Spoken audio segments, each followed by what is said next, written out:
Ada sebuah buku yang menuliskan bahwa kalau ada seseorang yang sedang mengalami masalah dengan saudaranya, itu sama seperti dia meminum empedu dalam satu gelas yang besar, lalu minumnya sedikit-sedikit. Begitu pahitnya, begitu menderitanya, begitu merananya kita, begitu dilemanya kita, karena kita memiliki masalah dengan saudara kita sendiri. Nah, Yusuf mengalami hal ini, saudara-saudara.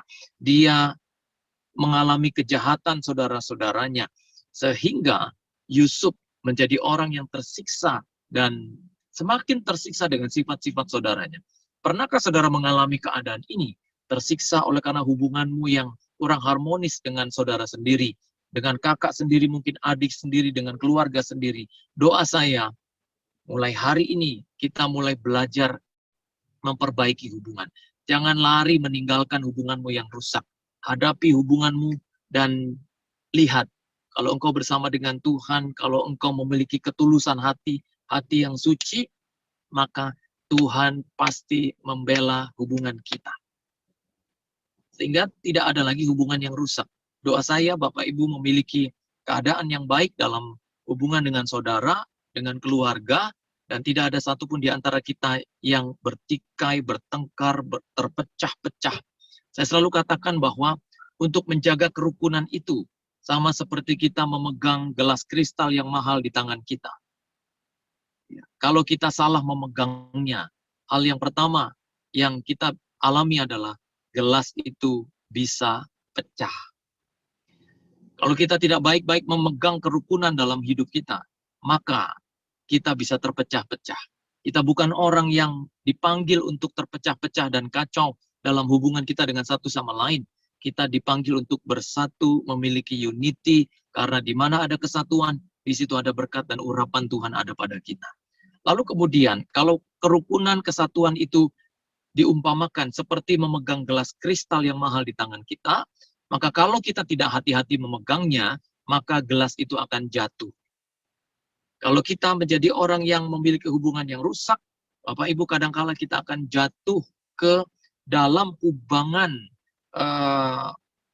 kepahitan, bahkan kita menjadi orang-orang yang memiliki iman yang rapuh, bahkan kerohanian yang rapuh, karena tidak bisa dipungkiri, ya, segala sesuatu yang terjadi dalam hidup kita itu kadang bisa melemahkan roh dan iman kita.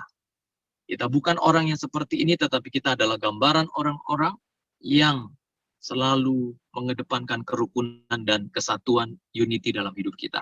Lalu yang ketiga, untuk menjaga kerukunan itu, bagaikan memegang gelas kristal yang mahal. Kalau kita tidak hati-hati memegangnya, maka kita bukan hanya bisa terpecah-pecah, bukan hanya bisa jatuh, tetapi juga kita bisa menjadi kurang cemerlang dalam menjalani kehidupan. Kalau kita perhatikan memegang gelas kristal, memegang berlian, itu ada saat-saat kita harus pegang dengan baik, sehingga di sisi itu akan mengkredit sinarnya, akan bersinar terang. Kalau kita bisa tahu titiknya, bagaimana cara memegangnya, bagaimana menghadapkannya, maka secerca cahaya cemerlang itu akan nampak. Tetapi kalau kita tidak bisa baik-baik memegang gelas kristal itu, maka yang ada adalah ketidakcemerlangan. Kita menjadi orang Kristen yang tidak cemerlang dalam menjalani kehidupan. Kita menjadi orang Kristen tidak bersinar dalam menjalani kehidupan.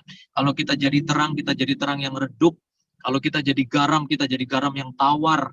Kalau kita menjadi anak Tuhan, kita menjadi anak Tuhan yang mengalami kemunduran dalam segala sesuatu kalau kita tidak menjaga kesatuan dan kerukunan itu.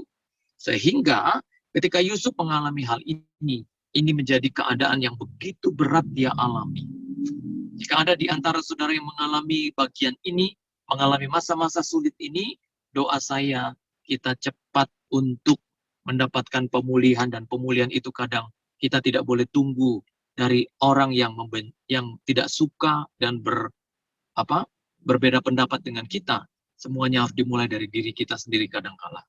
Tuhan kalau memulai segala sesuatu dalam hidup kita, dia mulai kadangkala bukan di luar hidup kita. Dia mulai di hidup kita sendiri. Ya, saya mau katakan buat Bapak Ibu sekalian bahwa orang yang besar bukan orang yang bisa merubah dunia. tetapi orang yang bisa merubah dirinya sendiri.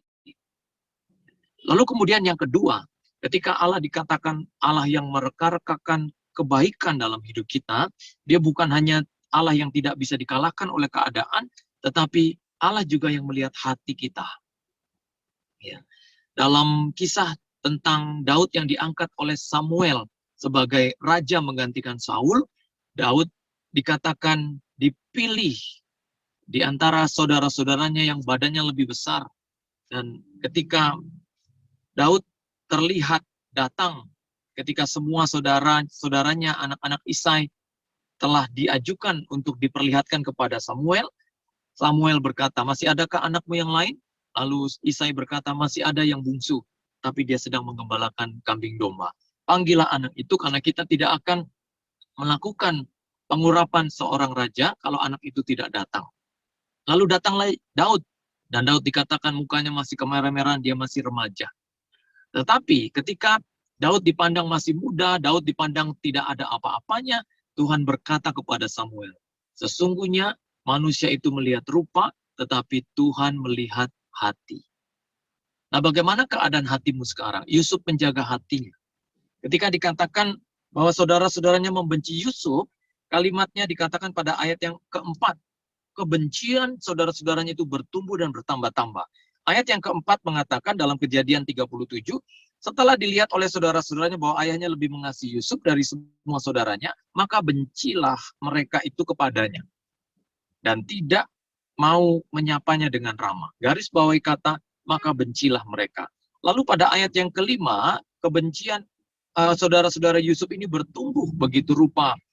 Lebih lagi, dikatakan pada satu kali bermimpilah Yusuf, lalu mimpinya itu diceritakannya kepada saudara-saudaranya, sebab itulah mereka lebih benci lagi kepadanya. Jadi maka bencilah mereka pada ayat yang keempat. Lalu ayat yang kelima dikatakan lebih benci lagi. Lalu pada ayat yang ke-8 dikatakan kebencian itu terus bertambah.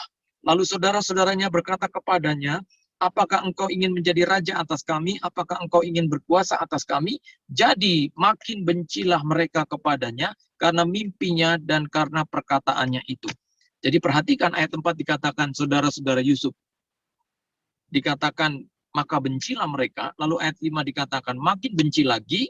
Lalu ayat 8 dikatakan maka jadi makin bencilah mereka kepadanya. Jadi pertumbuhan kebencian itu semakin bertambah kalau tidak cepat dibereskan.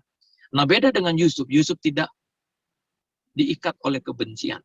Saudara tahu, bagi orang yang tidak pernah menyimpan kepahitan, kebencian, justru orang itu akan lebih cepat berhasil dari kebanyakan orang yang suka menahan kebencian, suka kepahitan, suka dendam dalam hatinya.